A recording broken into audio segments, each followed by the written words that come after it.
Bom dia, turminha! Tudo bem com vocês? Aqui quem fala é o professor Júlio e vamos continuar com o nosso aprendizado da semana, tá bom?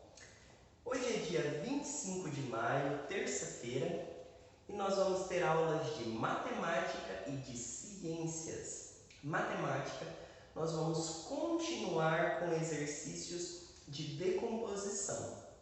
Só que no de hoje a gente vai ter uma diferença que eu vou pedir para vocês decomporem certos números em ordens. Então, por exemplo, 300 ele é decomposto em 3 centenas. Um exemplo que eu vou mostrar para vocês aqui no quadro é assim: 759.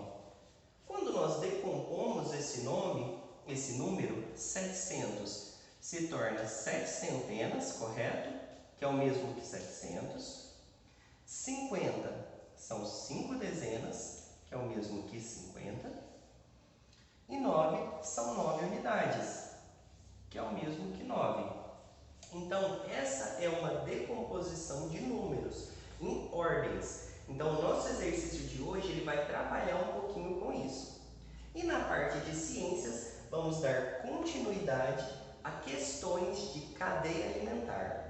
Então, eu quero que todo mundo pegue o bloco de atividades que nós já vamos começar. Galerinha, todo mundo já pegou o bloco de atividades? Então, ótimo, nós vamos começar. Pessoal, essa primeira questão, pelo que eu estou vendo aqui, faltou a imagem dela. Então, essa primeira questão, vocês não vão respondê-la, porque ela está incompleta. Vocês podem deixar ela em branco, tá bom? Porque ela era de um joguinho, e nesse joguinho tinha uma imagem com alguns quadrados. Então, mostra onde você começa e aonde você chega. Quando você chegasse, você ia pegar uma fruta ao final. Mas como ficou faltando essa imagem, a gente pula ela. A segunda questão, vocês vão completar de acordo com uma decomposição. Então, por exemplo, se você tem 200 unidades, 200 unidades ele é na ordem das unidades, correto? Quantas unidades representa uma dezena? 10 unidades, correto? Então, 200 unidades são quantas dezenas? Aí vocês vão, nesse caso, compor, né? A cada 10 unidades é uma dezena, então 200 unidades são x dezenas. Uma centena aqui vocês decompõem, porque uma centena é maior do que as dezenas. Então, quantas dezenas são necessários para uma centena? 10 dezenas, correto? Então, essa pergunta de uma centena, quantas dezenas são? Aí vocês vão preencher. Na letra B, nós temos 200 unidades, que aí vocês vão compor. 200 unidades dão quantas centenas? Então, se uma centena são 100 unidades, 200 unidades são x centenas. E a letra D, uma centena, ela dá quantas unidades? Então, dentro de uma centena, quantas unidades nós temos? Na questão 3, vocês vão escrever em algarismos o número correspondente a. Escrever em algarismos, pessoal, é escrever na forma de números. Não é escrever em extenso, é na forma de números. Então, 8 dezenas. 8 dezenas, qual que é o número que representa 8 dezenas? Qual é o número que representa 5 dezenas? Qual o número que representa 6 dezenas e 2 unidades? E qual o número que representa 2 centenas e 3 dezenas? Lembrando que aqui a gente está falando de ordem de novo, pessoal.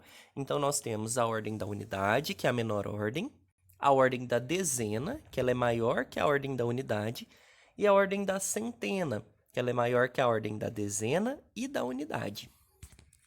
E na questão 4, novamente a gente está trabalhando com decomposição. Eles pegam os números em algarismos, certo? E aí a gente decompõe esses números, por exemplo, 843. Nesse caso, são 8 centenas mais 4 dezenas mais 3 unidades. Então, na letra A, 742, nesse número, quantos são centenas, quantos são dezenas e quantos são unidades? A letra B, 598, quantos são centenas, quantos são dezenas e quantos são unidades? A letra C, 217, quantos são centenas, quantos são dezenas e quanto unidade? E por fim, 532. Aí vocês vão mostrar, né, quantos são as centenas, quantos as dezenas e quanto as unidades. Na parte de ciências, tem esse textinho, né, que é um textinho introdutório, que ele fala o seguinte: a maior parte da energia que entra em um ecossistema é proveniente da radiação solar. Os organismos produtores que realizam fotossíntese. Além dos produtores, temos os decompositores, que são organismos que participam da cadeia alimentar, realizando a decomposição da matéria orgânica. São exemplos de organismos decompositores os fungos e as bactérias. Então aqui a gente tem um exemplo que os cogumelos são fungos e muitos são comestíveis.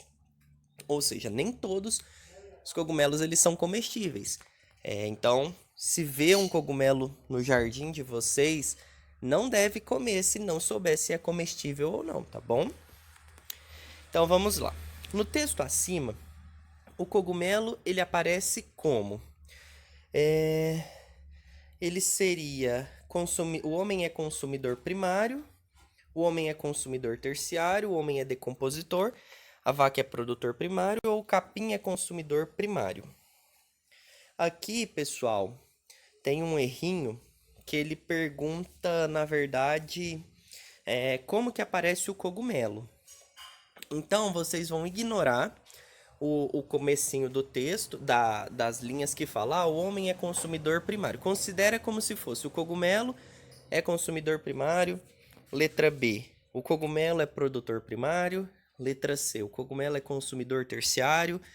Letra D, cogumelo é consumidor primário.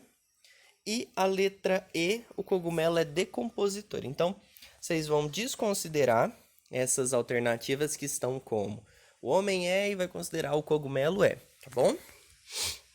A número 2. Vimos em aula a cadeia alimentar: planta, gafanhoto, sapo, cobra, fungos e bactérias, certo?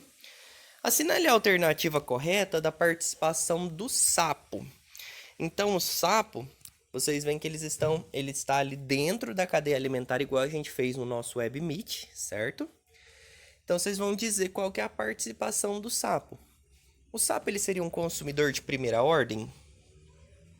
Ele seria um consumidor secundário?